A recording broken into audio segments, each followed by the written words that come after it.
আদম আলাইহিস সালামকে গাছের নিকট যাওয়ার কারণে কি করলেন? তাকে জান্নাত থেকে বের করে দিলেন। আসসালামু আলাইকুম ওয়া রাহমাতুল্লাহ। আমি বলছিলাম আল্লাহ রাব্বুল আলামিন কতটা ক্ষমাশীল সেই বিষয়ে আজকে আমরা জানব।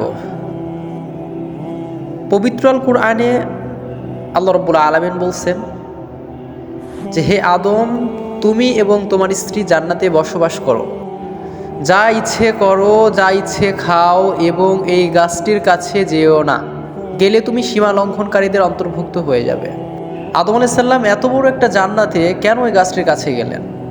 তিনি কি চাইলেই পারতেন না এই পুরো জান্নাতটা ঘুরে ওই গাছটার আশেপাশে না যেতে? তারপরেও সে কি পারছে? আর সে কি সেটার বরখেলাপ করেন নাই? অবশ্যই করছেন। সে অবশেষে সে গাছটির কাছে গেছে এবং সে ফলটাও খেয়েছে। এখানে এরপরেও আল্লাহ রাব্বুল আলামিন তাকে মাফ করে দিয়েছেন। মানে এত বড় একটা জান্নাতের মধ্যে, এত বড় একটা জায়গার মধ্যে বলছি এই গাছটির কাছেই যেও না, এরপরেও সে সেই গাছটির কাছেই গেছে। আর আল্লাহ রাব্বুল আলামিন ক্ষমাশীল, তিনি তারপরেও তাকে ক্ষমা করে দিয়েছেন। এখন আমাদের যে বিষয়টি সেটা হচ্ছে, আমাদের পৃথিবীতে আল্লাহ রাব্বুল আলামিন অনেক কিছু করতে না করেছেন, অনেক কিছু করতে আদেশ করেছেন।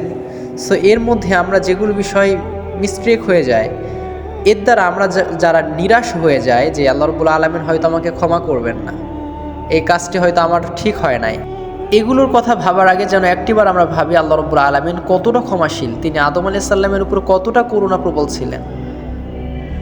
তিনি আমাদের উপর কেন হবেন না? সে একই আল্লাহ। সুবহানাল্লাহ। তাই আমরা যতই পাপ করি না কেন আল্লাহ রাব্বুল আলামিনের দিকে ফিরে আসার চেষ্টা করব ইনশাআল্লাহ।